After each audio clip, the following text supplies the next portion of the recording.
un título un poco difícil, ¿no? Se llama "Los alemanes entendían al judaísmo a veces mejor que nosotros mismos". ¿Cómo puede ser eso? Vamos a analizarlo un poco y vamos a hablar de diferentes cosas hoy.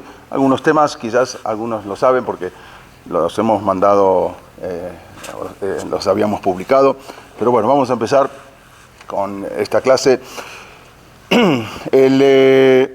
En noviembre de 1940, un muy alto funcionario de los nazis que trabajaba en la gobernación general de Polonia. En ese momento Polonia ya estaba en poder de los alemanes, entonces mandaban gobernadores.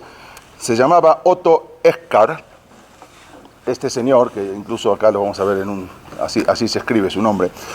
Él, estando en Polonia, había prohibido cualquier emigración de los judíos polacos. Hasta en Alemania todavía se podía salir, como dijimos, todavía no se había puesto no se había dictaminado o ordenado lo que era la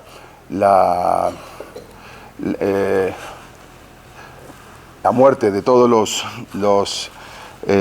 judíos, pero todavía había chance de salir de Polonia y de Alemania a los judíos. Incluso los invitaban a salir, los incitaban. Ya dijimos varias veces que les decía que se vayan, obvio, sin nada, pero los insistían para que se salgan.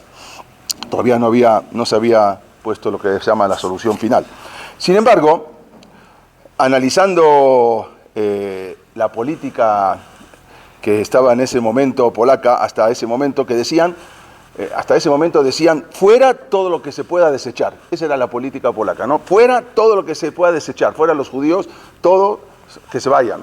Entonces, le estaban como que invitando a salir. Entonces, ¿cuál era el fundamento de este señor? Porque este señor, este general, de repente ahora dice que quería prohibir que los judíos puedan salir de Polonia. Este señor Otto Eschar, que era un general, envió una carta a la oficina central de la seguridad del Reich para explicar los motivos, o sea, la seguridad alemana, y él mandó una carta que se conserva, y vamos a ver ahora que es una carta que él mandó y él escribe, y ahí vamos a ver cuál era su posición. ¿Por qué mandó? Porque él ahora de repente quería cambiar esa idea de que los judíos puedan salir, sino que al revés, ahora les quería prohibir salir. Y la carta la escribe de esta manera, y ustedes mismos se van a dar cuenta por qué el título de la clase. Él escribe así: la continuación de la emigración de los judíos del este de Europa, o sea, de Polonia, significa una renovación del judaísmo mundial. O sea, si dejamos salir a los judíos religiosos, ortodoxos, ellos son los que van a seguir impartiendo el judaísmo en el mundo. Entonces nunca lo vamos a acabar. Significa, si nosotros los dejamos salir, significa una renovación del judaísmo mundial, porque la concepción religiosa ortodoxa de estos judíos los convierte en parte importante entre los rabinos y los maestros del Talmud. Esos que estudian la Torá y observan el sábado y hablan a diario con Dios, que son requeridos principalmente por las instituciones judías en los Estados Unidos, según la afirmación de esos mismos organismos. O sea, no podemos dejarlo salir. ¿Por qué? Él sigue escribiendo: por esa razón, cada judío ortodoxo del este de Europa y de la mayoría de Polonia, que significa para esas instituciones un valioso eslabón en el esfuerzo continuo por educar espiritualmente a los judíos de los Estados Unidos y facilitar su unificación. Justamente, el judaísmo en los Estados Unidos intenta crear, con ayuda de esos judíos inmigrantes polacos, una nueva base para dirigir la guerra contra Alemania. O sea, si nosotros dejamos salir a los judíos ortodoxos religiosos, a los demás no hay problema, los asimilados no pasa nada, pero el problema eran los judíos ortodoxos, porque ellos son los que van a seguir impartiendo y difundiendo la misma ideología en la Torá. Los otros, tarde o temprano, se van a acabar solitos. En especial, escribe en la carta, asumo personalmente la posición de la Oficina Central para la Seguridad del Reich y solicito que se evite la transferencia de solicitudes de emigración de los judíos a las autoridades locales, o sea, que dicten a las autoridades locales para que éstas decidan o que se tome una decisión al respecto, ya que todas estas solicitudes deben ser rechazadas. Fechado el 23 de noviembre de 1940, Cracovia, en nombre del general Eichmann. Quiere decir que él mismo entendía que estos judíos ortodoxos iban a ser la continuación del pueblo judío, porque los demás asimilados, que se vayan, si se quieren ir, no pasa nada, igual ellos se van a terminar asimilándose 3, 4 generaciones, ya no existen más. El problema eran los judíos ortodoxos, que ellos son los que siguen transmitiendo y van a seguir transmitiendo toda esa Torá, esa ideología. Si nosotros entendiéramos tanto como este general alemán, ya que él sabía a quién se odiaba más, a quién tenían que odiar más, y por qué no le preocupaba tanto los judíos reformistas alemanes, que eran la mayoría eran reformistas, esos o asimilados, los judíos asimilados franceses, esos judíos no les preocupaba. Sin embargo, sí les preocupaba los judíos ortodoxos polacos, que ahí era donde estaba la mayoría de la religión, la mayoría de la Torá. Esos, como escribió él, esos que estudian la Torá y observan el sábado y hablan a diario con Dios. Esos son los que tenemos que detener y no dejar salir, porque si no, todavía no se había puesto lo de la solución final, aunque eso fue más adelante, pero en este momento hay que dejarlos acá en el gueto encerrados, no pueden salir. Hay que hacer un gueto, encerrarlos. ¿Por qué? Porque esto, si no, no vamos a acabar nunca, porque esto se va a seguir difundiendo en todo el mundo. Para ellos las puertas estaban herméticamente cerradas. Eso es lo que él mandó esa carta, hasta que, desgraciadamente, el horno de Treblinka estuviese a punto. Pero eso es lo que él insistía. Esos religiosos eran los que educaban espiritualmente, los que facilitaban la unificación del pueblo judío. Eran los requeridos por las instituciones, los que en Estados Unidos los mandaban a llamar porque querían crecer el judaísmo ahí. Los maestros eran los maestros del Talmud, los que renovaban continuamente el judaísmo mundial. Los otros no renuevan el judaísmo mundial. Estos eran los que querían detener. Esos debían morir más que los otros. Así escribió este señor. Y sabía quiénes eran verdaderamente. Por eso digo que a veces los alemanes entendían mejor el judaísmo que nosotros mismos, porque ellos entendían quiénes son los que continúan con el legado desde Yetziat Mitzrayim. Ellos sabían, los demás no hay continuación con el legado, porque tarde o temprano al final se desaparecen. Eran los que creaban una nueva base para dirigir la guerra contra Alemania. Así escribió. Son estos judíos ortodoxos, son los que crean una nueva base para la guerra contra Alemania. Yo me pregunto, ¿a qué guerra se refería? ¿Qué guerra? Si esos Hasidim o esos Litaim de Lituania no estaban entrenados para ninguna guerra, ni para matar una mosca estaban entrenados. ¿A qué guerra se refirió? Que estos van a hacer la guerra contra Alemania. Y él lo sabía muy bien. O quizás se trataba de otra guerra. Todos los judíos son judíos, pero estos judíos de Polonia son más judíos. Así escribió. Todos los judíos son judíos, pero estos judíos de Polonia son más judíos. O sea, son más religiosos, más judíos. Estos sí van a transmitir. Los alemanes entendían el judaísmo quizás, como dijimos, a veces hasta mejor que nosotros mismos. El odio al judío no se originó de la envidia por su inteligencia o su relativo dinero, porque no siempre no, miran a los pocos que tienen dinero, pero la mayoría, y más en Polonia, y como vivían, eran gente pobre. O porque su pretendido poder, que decían que iban a dominar el mundo, y así como escriben, como sacan libros con esos títulos, al judío no se lo comenzó a odiar porque supuestamente, como se los acusaba de deicidas.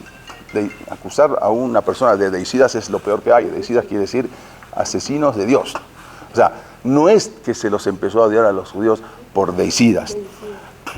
Deicidas quiere decir asesinos de Dios. O por tampoco se los odiaba a los judíos originalmente por por ser obligadamente usureros, porque también estaban obligados a ser usureros en la época de la Edad Media, porque la iglesia, como no podían prestar dinero con intereses, y los judíos sí podían prestar dinero a los no judíos con intereses, entonces la iglesia obligaba a los judíos que le preste a la gente y casi el 50% iba para la iglesia, de los intereses. Ni por ser capitalistas, ni por ser comunistas, ni siquiera se lo odiaba al judío por no tener su propio Estado. Todas estas cosas son consecuencias causales, no la causa. O sea, la causa original no era eso, el odio al judío. Porque los alemanes ni siquiera sabían por qué odiaban al judío. Se odia al judío porque el judío había recibido la Torá en Sinai, así como está escrito en el Talmud. Se odia aún inconscientemente, porque a veces ni sabían por qué. Como dijimos la vez pasada, contamos que un general en Japón le preguntó al rabino Shimon Kalish, y dice, ¿por qué los alemanes los odian? No entendía por qué tanto odio. Entonces, se odia inconscientemente al judío. ¿Por qué? Por haber aceptado el reto de entender que el mundo no es Hefker, que el mundo no está a la deriva, como ellos pensaban. Que el mundo sí no está sin conductor, al contrario, se odiaba al judío porque ellos imponían esa ideología que el mundo tiene un conductor, que hay un Dios, que hay una Torá, hay moral en el mundo, hay una santidad, hay luz en el mundo, hay un Shabbat. Y no da lo mismo de una forma que la otra. ¿Por qué? Porque en Har Sinai, en el monte Sinai, quedó bien claro de que nosotros somos, todo el mundo, no solamente nosotros, somos criaturas divinas creados a imagen y semejanza de Dios. No al aventón o porque el mundo, el Big Bang explotó y se creó el mundo. Eso era lo que los judíos siempre pregonaron y pregonan. Y que se odia al judío porque la ideología de ellos, de los judíos, es que no sobreviven biológicamente los más aptos, sino los éticamente más comprometidos.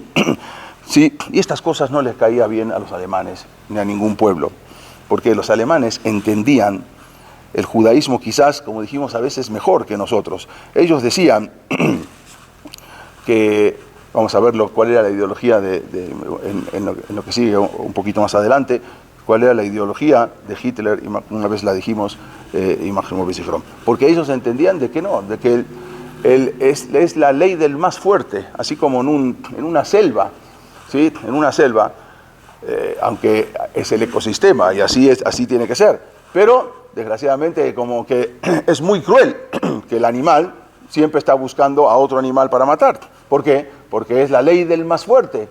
¿Y por qué se llama al rey de los animales el león? Porque el león es el más fuerte. Entonces, cuando atacan en manada no hay manera de zafarse. Entonces, es la ley. Bueno, y eso es lo que ellos pensaban. El mundo está creado de esta manera. Es la ley del más fuerte.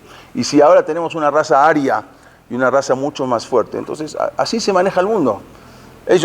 Y era una ideología contra el pensamiento de los judíos. Pero ahora vamos a continuar con eso, pero mientras, juntamente quiero relatar algo que estaba pasando exactamente un poquito antes, en 1939, cuando ya el régimen nazi comenzaba a mostrar toda su ferocidad. Entonces, se había creado, ya platicamos un poco de eso, se había creado un programa para transportar niños y jóvenes, Kindertransport se llamaba, y sacarlos de la zona de guerra, sacarlos y mandarlos por lo menos a Gran Bretaña, que todavía no había entrado en guerra. Entonces, sacarlos fuera de Alemania con la intención de salvarlos de algo que ya se venía, una inminente muerte que les esperaba. Sin embargo, al final vimos cómo se aceptó, cómo hubo gente que trabajó para eso, ya lo estuvimos viendo, pero cuando una vez que arribaron a Inglaterra, no es que les dieron sus casas, sus mansiones o sus escuelas, no, los enviaron a todos a un campo de refugiados, porque los ingleses fueron informados de que dentro de este contingente de niños y jóvenes había espías judíos, alemanes, había espías alemanes, no judíos, entonces que estaban metidos ahí. Entonces ellos, como les informaron eso, tenían que ahora, no podían esparcirlos, sino los mandaron a todos a un campo de refugiados para checar o para que estén controlados, y si había espías, que los alemanes que los puedan controlar. Entonces, no, para nada, pero así le llegaban los rumores. Entonces, los ingleses, las condiciones en que los mandaron a los judíos a los campos de refugiados eran deplorables, algo tremendo. Estaban atestados de gente, la comida prácticamente era muy escasa, y había niños, obvio, no estaban en Alemania, pero también estaban muy mal. Entonces el gobierno británico, ante esa amenaza de que había espías infiltrados, decidió deportarlos, o sea, sacarlos de Inglaterra, mandarlos a alguna colonia inglesa en alguna parte del mundo, pero que no se queden ahí, a una isla mandarlos. Entonces se decidió deportarlos y se les informó que iban a ser llevados a Canadá. Canadá también, en la parte norte de Canadá, donde está Quebec y toda esa parte, es una parte, no, la parte sur, perdón, en la parte sur de Canadá, de Toronto, la parte que habla en inglés, la parte del norte es la de Francia. Entonces, ahí pertenecía a Inglaterra. Entonces, los iban a mandar en un principio a ese lugar. Entonces, el 10 de julio de 1940 fueron transportados, se metió a todos los niños, jovencitos, en un barco. Eran 2.542 niños refugiados, la gran mayoría eran judíos, también había niños no judíos, que se los mandó al puerto de Liverpool, ahí en Inglaterra, y de ahí se los mandó hacia, en lugar de ir a Canadá, al final se los mandó hacia una isla, la isla de Man. Es una isla que está ahí perdida por el Atlántico, de los cuales de esos 2.542 casi el 75% eran judíos, de niños que fueron clasificados como enemigos extranjeros. Obvio que no los veían más a sus papás, se acabó su papá, su familia, ya, ¿qué niño puede ser espía de judíos extranjeros? Pero así tenían, y era época de guerra. Pero luego desde ahí, como ellos pensaban que iban a ir a Canadá, pero al final nunca llegaron a Canadá, sino que los mandaron a otro lugar, los mandaron a Australia. Australia también era una colonia inglesa. Entonces los mandan a Australia, imagínense, hasta el fin del mundo, y fueron transportados en un buque se llama el buque Dunera. Hablamos una vez de estas en ciertas ocasiones, y ese buque nada más tenía, la máxima capacidad era para 1.600 pasajeros, ellos eran 2.500 pasajeros, o sea, ya de por sí tenía mucho más de lo que era. Bueno, una vez rumbo a Australia, los judíos fueron sometidos en el barco a constantes abusos por parte de la tripulación inglesa, que por ser eran niños judíos, jóvenes judíos, los trataban muy mal. El capitán se llamaba John O'Neill, que él a su vez no hizo absolutamente nada para reducir esa brutalidad que había contra los judíos. Todos los pasajeros entonces fueron considerados como espías nazis, no algunos, todos. Mandó una ley una orden de Inglaterra que todos debían ser considerados como espías. Como no sabían si había o no espías, entonces todos son considerados como espías. Por lo tanto, procedieron a registrarlos, a todo lo poco que llevaban, empezaron a revisar a uno por uno y les robaron todas sus pertenencias, todo, le sacaron, obvio, se aprovecharon, ¿sí? Así como todo el dinero que llevaban, hasta el último centavo.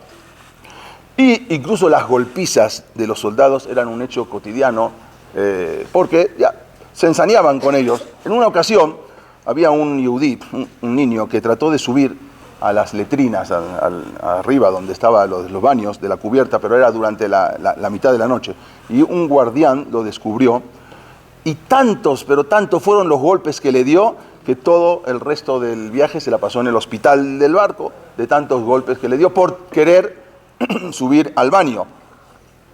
Entonces esos judíos fueron instalados en la parte más inferior del buque, del barco, no tercera, cuarta, quinta, la peor categoría, y ahí fueron encerrados detrás de una valla de alambre de púas, como la película esa de Titanic, ¿no? Pero esta peor todavía, porque no era un barco de lujo. Entonces los mandan al fondo, ahí abajo, y ahí no les permitían no se les permitía subir a cubierta durante todo el viaje, a excepción de había unos periodos de 10 minutos, en 2 veces por semana, que subían a la cubierta para hacer ejercicio. O sea, los obligaban a hacer ejercicio, obvio, vigilados siempre por los guardias. Durante esos ejercicios, a veces los guardias rompían botellas de cerveza y las tiraban en el suelo para que hagan ejercicio arriba de esas botellas de cerveza, obvio, sin zapatos. Ahora vamos a ver, 57 días, vamos a ver. Bueno, pero al pasar, estaban rumbo a Australia, al pasar por el mar de Irlanda, de repente este buque, acá lo vamos a ver, las fotos son originales del buque, acá vemos a los capitanes en el buque de Dunera. Al pasar por el mar de Irlanda, de repente este barco fue golpeado por un misil. Ahí había un submarino que los estaba siguiendo, un submarino alemán, que como veían un barco inglés, entonces estaban siguiéndolo para bombardearlo en el momento. Por eso le tiraron un misil, un torpedo, y no detonó. No entienden, porque sí pegó, pero no entienden qué pasó, porque el misil como que no explotó. Sin embargo, al poco tiempo, un segundo misil lanzado por el submarino alemán no dio en su objetivo. Era raro que los alemanes no puedan dar en su objetivo. Pero fue un milagro. ¿Por qué? Porque en ese momento el mar estaba tan bravo, tan embravecido, que de repente levanta al barco una ola y en ese momento el misil pasa por debajo. Algo impresionante. Y los mismos alemanes no podían entender, porque el primero no pegó. O, mejor dicho, sí dio en el blanco, pero no explotó. Y el segundo, cuando el barco se hace para arriba, el misil pasa por debajo. No dio. Entonces, los soldados ingleses, cuando ya se sintieron perseguidos, y ya se dieron cuenta que un submarino alemán lo estaba persiguiendo, entonces se pusieron furiosos por el asedio de los alemanes. Y entonces, obvio, seguramente, como siempre, entonces descargaron su furia contra los niños y contra los pobres Yehudim que estaban ahí. Judíos alemanes, eran judíos alemanes que se habían ido a Inglaterra y de Inglaterra los mandaron para allá. Entonces, para consternación de estos Yehudim, que ya de por sí les habían quitado todo, les habían sacado todo, y al final, lo único que hicieron estos ingleses, les agarraron y todos los equipajes que llevaban, por lo poco que le quedaba, se los tiraron al mar. O sea, así a propósito, por furia de lo que hicieron, les tiran todos los equipajes, todas sus maletas al mar.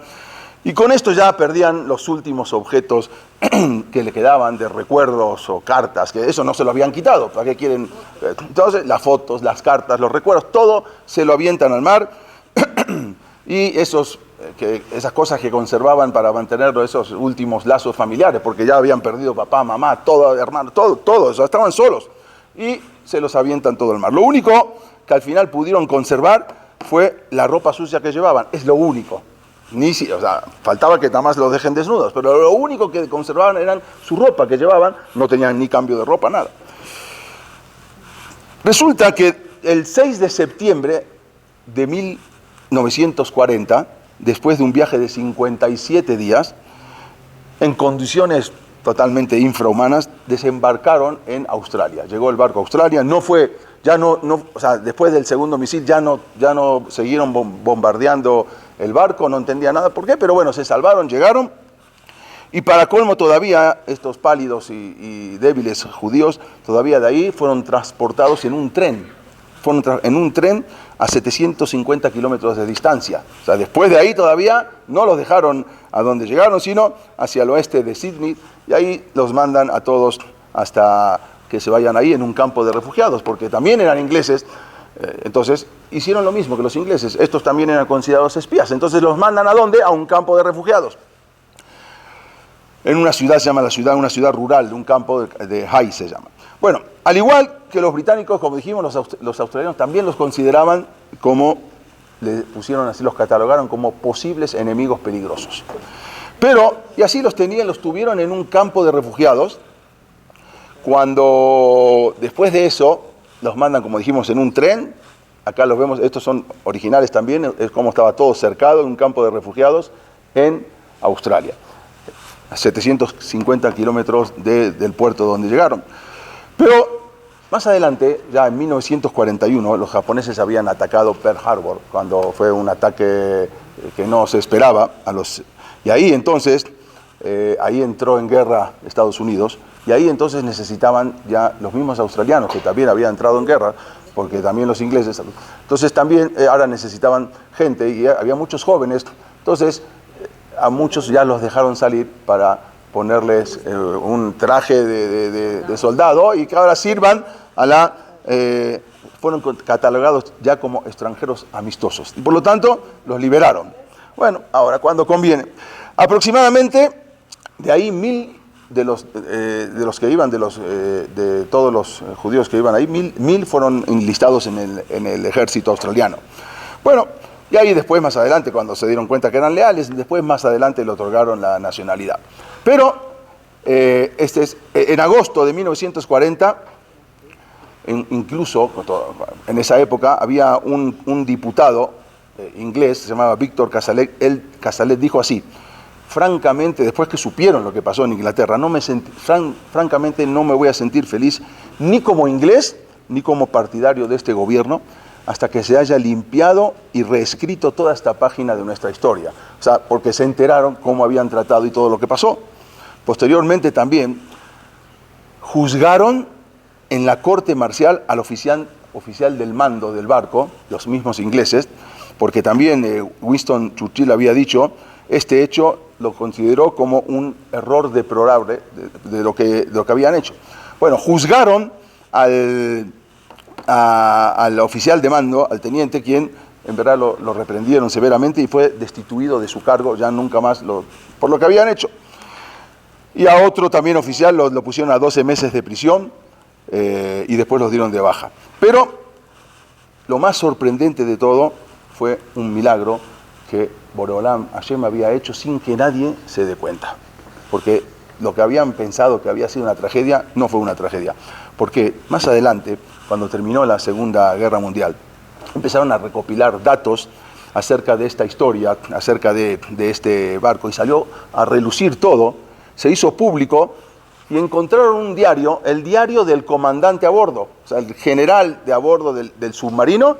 Él había hecho un diario, o sea, de todo lo que iba sucediendo todos los días.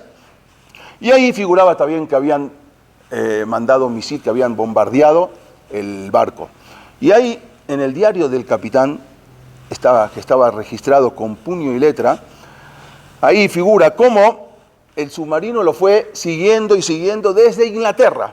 Lo fueron siguiendo por el mar, siguiendo, hasta que después llegaron al mar de Irlanda, y ahí, cuando ya lo habían seguido de cerca, y ahí, en efecto, le habían disparado un misil que no supieron por qué no explotó. Así figura en el diario del capitán. Pero después escribe que dispararon un segundo torpedo que, para su sorpresa, no dio en el blanco. Ahí fue cuando se elevó el mar, que tampoco. Pero cuando estaban a punto, escribe él, a punto de lanzar el tercer misil, se dieron cuenta que empezaron a caer maletas del barco, que empezaron a tirar maletas y maletas y maletas. Entonces el general dio la orden de que detengan y ya no tiren el tercer misil. Porque en ese momento ordenó a unos buzos que se echen al agua, que traigan las maletas hacia el submarino para inspeccionar todos esos bultos, qué material tenían. De hecho, igual lo iban a seguir, pero para ver qué contenía eso. Todo ese material podía ser útil para recolectar información del enemigo. Entonces, antes de bombardear el tercer misil, dio la orden que paren. Enseguida enviaron a unos buzos, ahí eso es lo que figura todo en el diario del capitán, para recolectar esos elementos. Una vez que fueron traídos al barco todas esas maletas, se percataron de que todo el material, que todo eran cartas que estaban escritos en un perfecto alemán. Entonces, había libros también de cuentos o libros de lo que sea, que estaban, y otros objetos alemanes. Entonces, llegaron a la conclusión que el barco no llevaba tropas inglesas a Australia, sino llevaban prisioneros alemanes. Entonces dijeron, en el barco hay prisioneros alemanes, no podemos disparar. Y dio la orden de detener todo misil y que ningún barco ni ningún avión ataque, ningún submarino ataque, porque se dieron cuenta que había prisioneros alemanes, que no eran prisioneros alemanes, eran judíos alemanes. Por lo tanto, dio la orden de no abrir fuego y así avisó por radio a todas las naves alemanas que estaban en el área. Más tarde, cuando esto nadie se enteró, por supuesto, nadie se enteró, ni los ingleses se habían enterado, ni los judíos menos. Más tarde, cuando después pudieron rehacer sus vidas, los mismos judíos relataron que ellos cuando estaban en el barco los obligaban a cantar una canción, los mismos soldados ingleses, y les obligaban a cantar y aprenderse una canción de memoria, una canción que decía así, en inglés obvio: mi equipaje se hundió en el océano, mi equipaje se hundió en el mar, oh Dios, por favor, devuélveme mi equipaje. O sea, cuando les tiraban su equipaje, los obligaban a los judíos: canten que ahora, pídanle a Dios que les devuelva su equipaje, a ver si se los devuelve. Bueno, no les devolvió el equipaje, les devolvió mucho más que eso. Exactamente. Hoy en día, varios de esos jóvenes que ya son ancianos, algunos ya no están, varios que habían viajado en ese barco, acá vemos, son fotos originales cuando el barco ya estaba llegando a Australia, aún viven en Australia, ya formaron comunidades,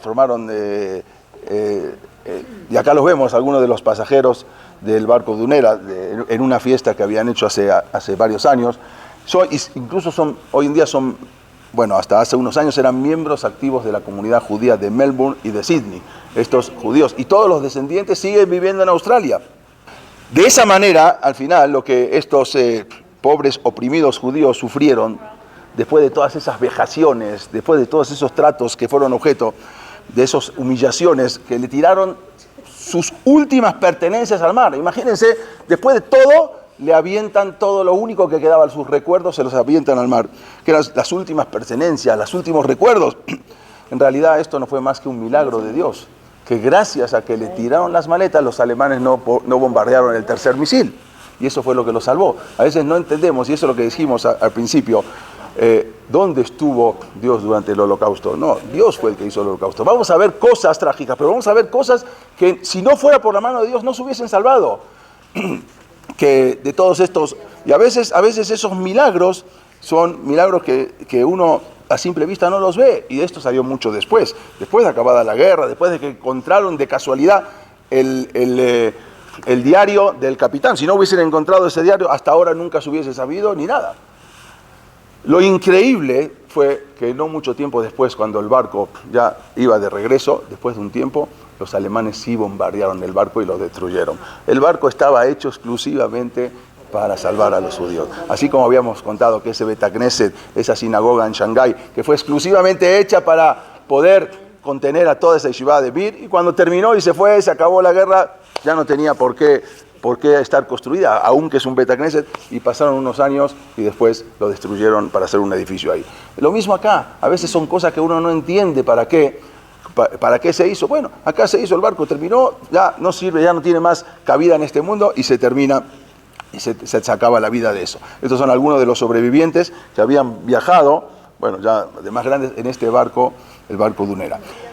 El intento nazi de eliminar sistemáticamente del planeta a un pueblo entero no tuvo precedentes en la historia humana. O sea, lo que quisieron hacer los nazis de eliminar completamente, y lo que luego llamaron la solución final, eso no hubo precedentes, en toda la historia humana no hubo, porque Máximo Hitler apuntó a los judíos por una razón específica, la cual no era solamente racial.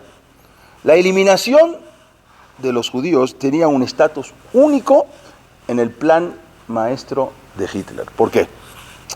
A pesar de que, si vamos a ver, el que estudia un poco se va a dar cuenta que también no solamente mató judíos, también mató a millones de otras personas, gitanos, comunistas, homosexuales, rusos. Bueno, los rusos eran soldados, o sea, una cosa es pelear y matar a soldados del enemigo, otra cosa es matar a gente civil, pero también mató a esas demás personas que dijimos.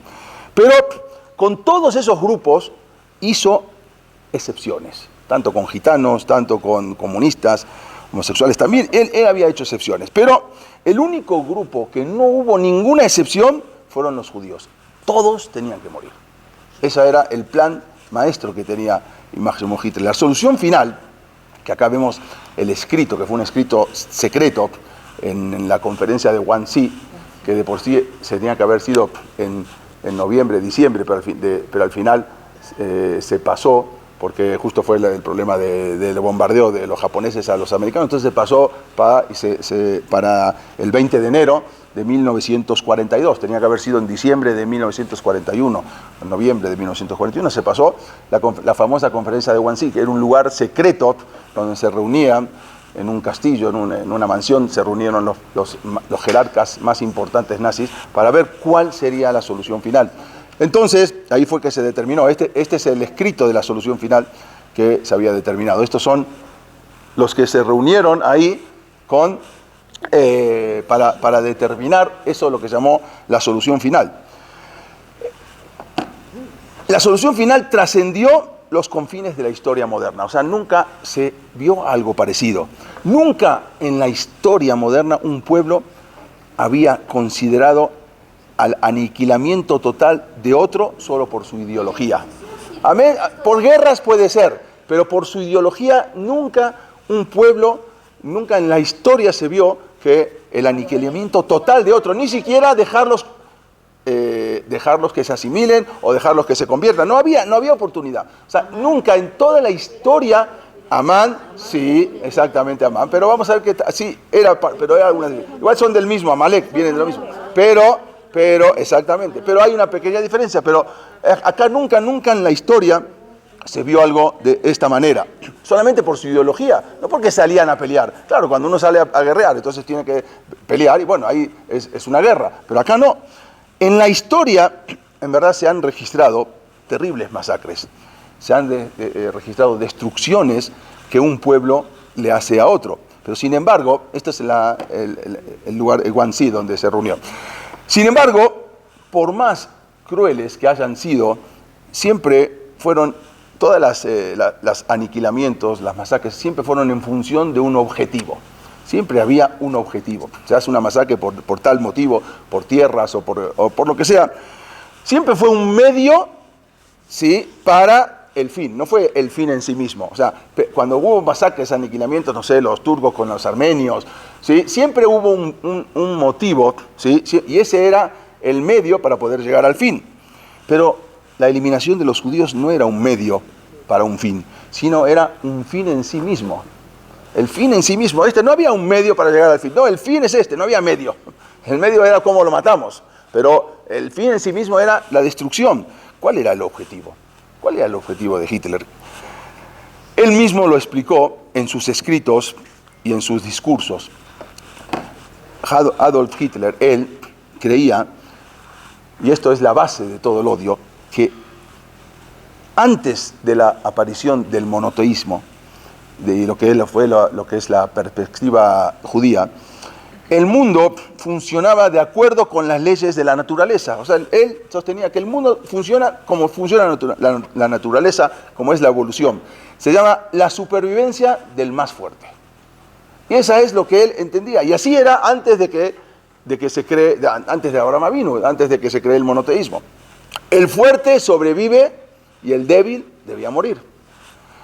Como dijimos antes, cuando un león caza, o cuando una manada de leones cazan, entonces a los primeros que agarran son a los animales enfermos o al animal débil, que son las primeras presas, ¿sí?, que son víctimas de la manada.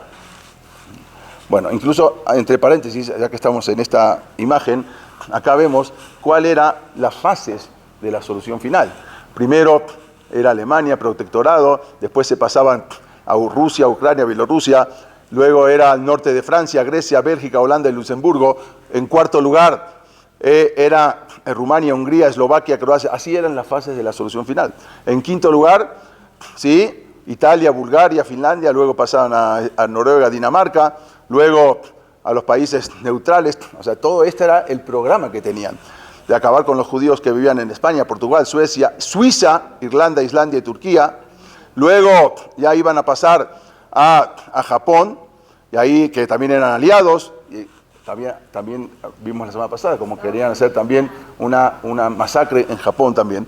Y ahí después Gran Bretaña también, que los iban a convencer, futuros aliados, ¿sí?, que se iban a amigar con Gran Bretaña, con Rusia, para matarlos a todos. Y luego el mundo árabe, islámico, el Oriente Medio, Egipto, Irán, Asia Central, América, África y Oceanía. Eso era el tratado y todo secreto que habían programado de la solución final, dónde empezaba y dónde terminaba. Entonces, como dijimos, bueno, esto era lo que habían programado ellos con el gas letal, las fases de la solución final. Lo que dijimos cuando ellos tenían la ideología que cuando el león caza, lo primero, la manada de leones caza, al primero que agarran son a los débiles, a los animales débiles, a los animales, los enfermos, siempre son las primeras víctimas de la manada. La naturaleza es brutal, ¿sí? Pero es equilibrada. Hay un ecosistema, es equilibrada. No hay piedad, ¿sí? Hay una cadena que el animal más grande tiene su comida, no es que vaya a un supermercado a comprar, tiene su comida, que así es la cadena alimenticia. Bueno, él decía, y porque el más fuerte es el que gana al más débil. Lo mismo ocurría en la antigüedad. La antigüedad siempre fue así. Con los grandes imperios, los babilonios, los griegos, los romanos, conquistaban, subyugaban a la población y destruían a los pueblos. Desde la antigüedad no había límites, no mostraban piedad. Asesinaban, mataban al que no quería estar de su bando. Hitler y Máximo eso lo consideraba como algo natural, algo que estaba correcto. Pero en un mundo en que se maneja bajo un sistema ético divino, bajo la ley de Dios, que fue otorgado por Hashem, y no por el poder de nadie, entonces el débil no necesita temer al más fuerte, porque si todo lo maneja Dios, entonces es otra idea. Por lo tanto, el plan de Hitler era conquistar el mundo, y era establecer una raza maestra pagana, no cristiana, pagana, ¿sí? Y devolver al mundo a lo que él consideraba un estado natural ideal. Eso era la idea que tenía. Un mundo, él escribió, un mundo no contaminado ni por las ideas judías ni por las ramas salientes del judaísmo como el cristianismo. Así escribió. O sea, un mundo que no esté contaminado ni por el judaísmo ni por el cristianismo. Empezaba con el judaísmo. Cuando lo último que él dijo antes de suicidarse, en su búnker el 30 de abril de 1945, que fue apurarse, les ordenó apurarse, o les aconsejó, para que la lucha continúe en contra del enemigo de toda la humanidad, los judíos. Y eso fue su última orden. Decía, sobre todo les ordeno a los líderes de la nación y a quienes están bajo ellos a apoyar las leyes raciales, las leyes, y en su totalidad, y a oponerse sin piedad al envenenador universal de todos los pueblos, la judería internacional. Eso es lo que él había ordenado antes de suicidarse, su última voluntad exactamente. Pero y eso era lo que él entendía, porque el mundo tenía que volver a su naturaleza, del más fuerte, la ley del más fuerte, el pez grande se come al pez chico, y así era. No hay un Dios que pueda intervenir, ni un Dios que pueda hacer nada. Cuando ya empezaba esta Segunda Guerra Mundial y amenazaban con destruir a millones de vidas judías, como sucedió acá en el Holocausto, apareció algo que también ya habíamos comentado, una impresionante mujer. Una mujer que junto a su marido, se llamaba Isaac, hicieron grandes esfuerzos para salvar la vida de miles de refugiados judíos que huían de la barbarie y de las garras de los nazis. La señora se llamaba Reja Sterenbuch, o conocida como René, René Sterenbuch. Ella vivía en Suiza. Suiza era un país neutral y ahí había judíos. Estaba en la lista de los alemanes más adelante, pero de momento era un país neutral. Y ella quizás sí se le pudo haber dado un título como una madre de Israel.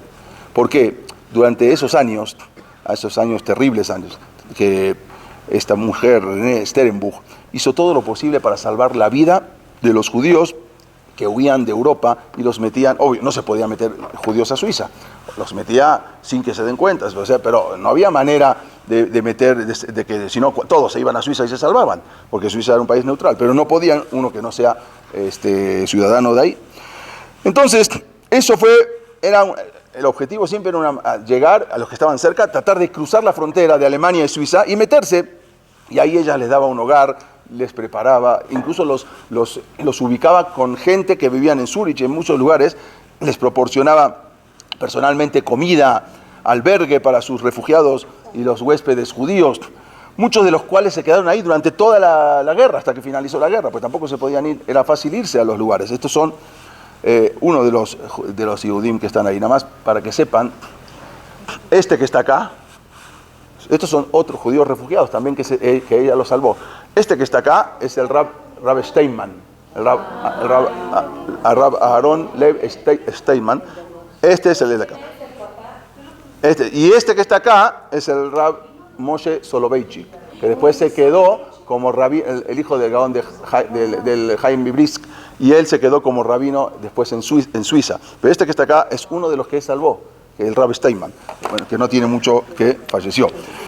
Entonces, además les proporcionaba comida, albergue, les daba todo, incluso ahí, como dijimos, se quedaron por un periodo bastante largo, hasta que acabó la guerra. De hecho, esta mujer trabajó incansablemente para ubicarlos en los hogares judíos.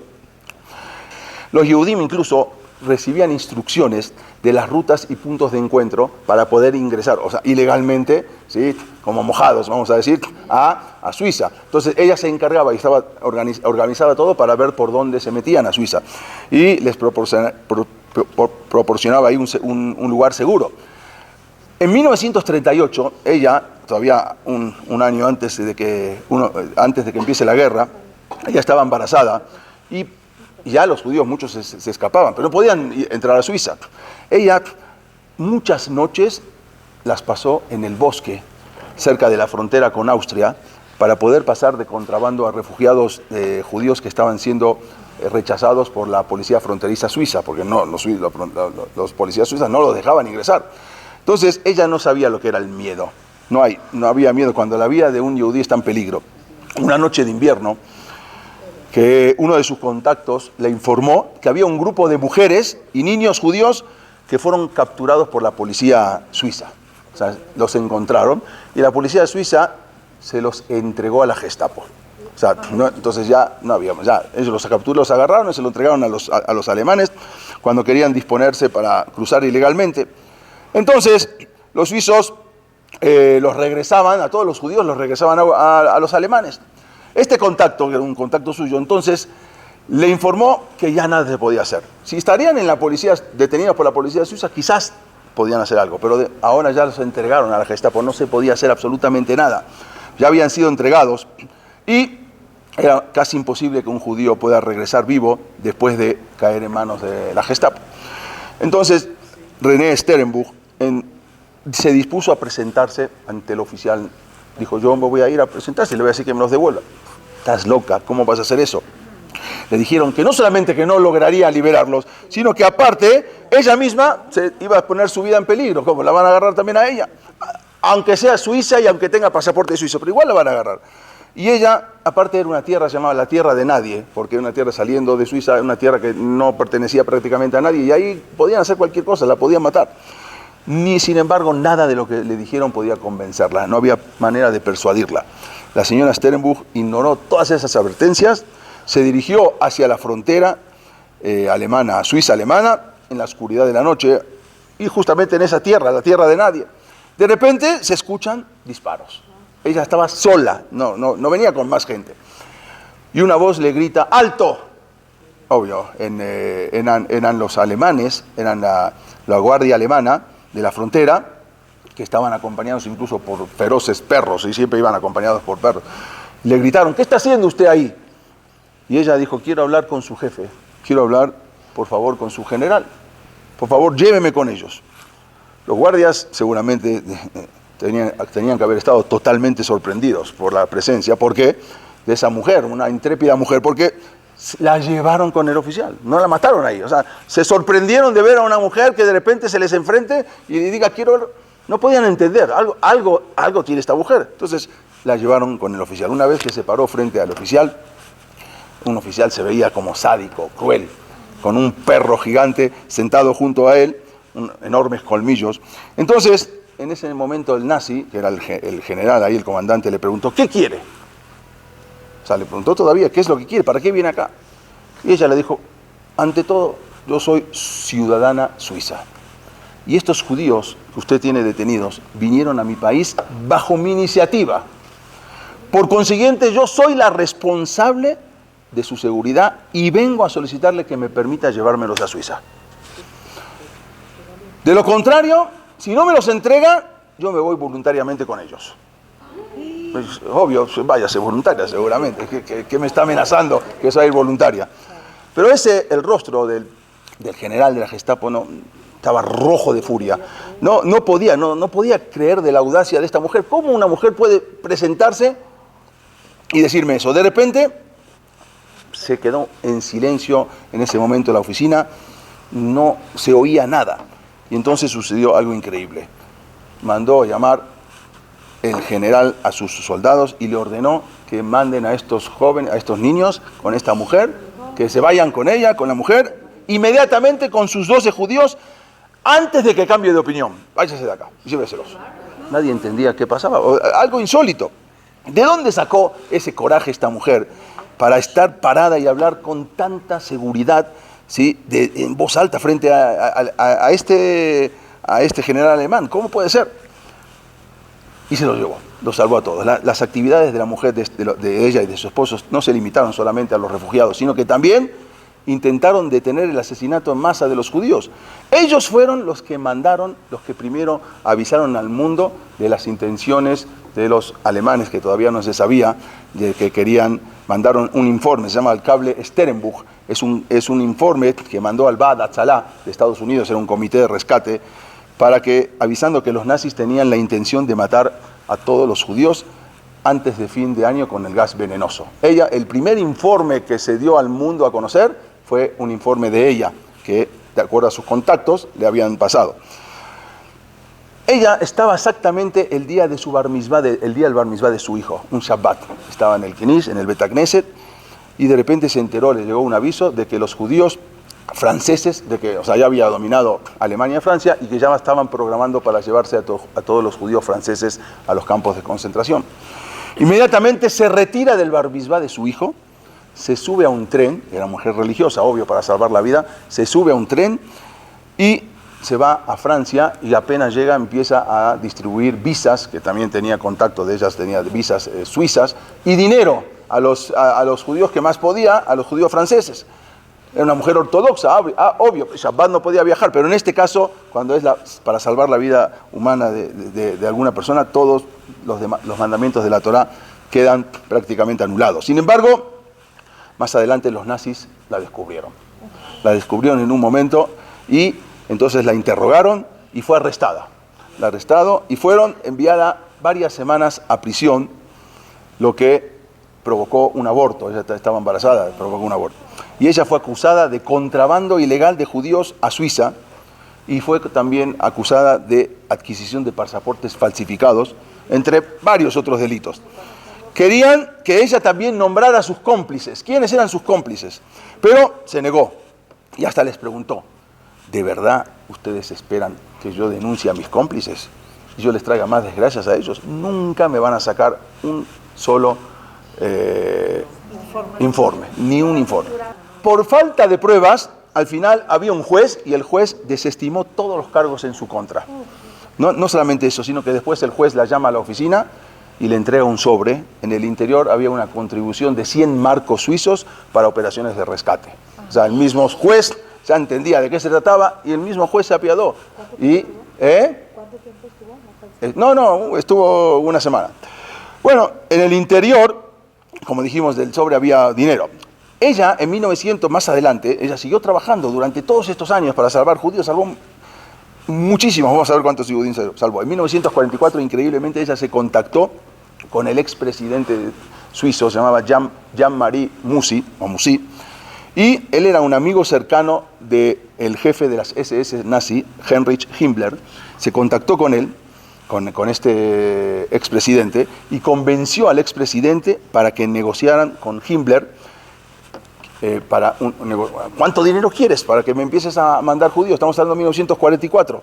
Y acordó liberar de los campos de concentración a cambio de $1 millón. En esa época era un montón de dinero. Entonces ella juntó dinero de ella misma y mandó a Estados Unidos para que junten un comité y manden $1 millón a Himmler, ¿sí? Al del jefe de las SS, para poder intercambiar judíos. Aproximadamente, en ese caso, 1.200 judíos fueron liberados. Estamos hablando de los campos de concentración, nunca se enteró Hitler, estamos hablando de Himmler, liberó a cambio de $1 millón. Y después ya se enteraron la gente, se empezaron a enterar, entonces el intercambio iba a ser mucho mayor. Al final tuvieron que cancelar, cerraron el intercambio, solamente 1.200 judíos sacaron de los campos de concentración. La señora Sterenbuch también negoció la liberación de miles de judíos detenidos en los campos de concentración de Austria. También negoció, ella tenía sus momentos y tenía sus mañas cómo hacer. Cuando acabó la guerra, ahora se preocupó de todos los sobrevivientes, ir a todos los lugares donde estaban desamparados. Incluso viajó a los países donde estaban los refugiados judíos para buscar la manera de reconstruir sus vidas. También recaudó personalmente enormes sumas de dinero para ayudar a aquellas personas. En una ocasión le advirtieron que había un riesgo muy grande de ir a Polonia, le sugirieron que no vaya y que no lleve dinero. Y entonces ella dijo, si es tan peligroso o riesgoso pasar a escondidas dinero a Polonia, estamos hablando después que acabó, para poder aliviar a nuestros hermanos judíos, entonces ¿por qué otras personas pueden asumir el riesgo y yo no? Entonces yo voy a ir. Y fue personalmente. Con esto acabamos, una sobreviviente de la guerra, ella una vez dijo que había en un lugar en Polonia, una ciudad llamada Kielce, hubo un pogrom después de la guerra, y ella tenía que llevar allá dinero, intentaron disuadirla que no vaya, que era muy peligroso. Ella dijo, si los judíos están siendo asesinados por ser judíos, uno debe arriesgar la vida a fin de ayudar. Y ella no le interesó nada de lo que le decían. Frecuentemente ayudaba a transportar grupos de niños huérfanos, que habían quedado huérfanos, y los mandaba hacia Eretz Israel, muchos de los cuales eran únicos los niños. En una ocasión alguien le sugirió que ¿por qué usted no va con ellos? Para que cuando llegue a Israel se va a dar cuenta ellos quiénes son los que salvan a los niños. Ella dijo, no tengo ningún interés en que me otorguen ningún agradecimiento por salvar a los niños. Ese es mi deber y tengo que permanecer aquí, ya que todavía hay demasiados judíos para ser salvados. Ella estuvo dispuesta incluso a sacrificar su propia vida. Miles de judíos sobrevivieron en el Holocausto por el esfuerzo de esta increíble mujer.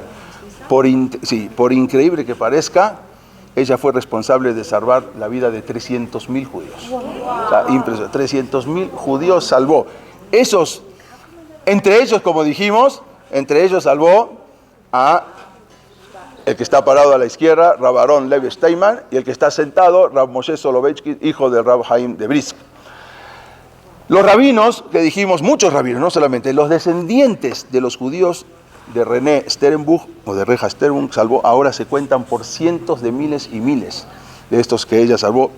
El heroísmo de esta mujer fue una luz resplandeciente entre las terribles penumbras de lo que fue la oscuridad del Holocausto.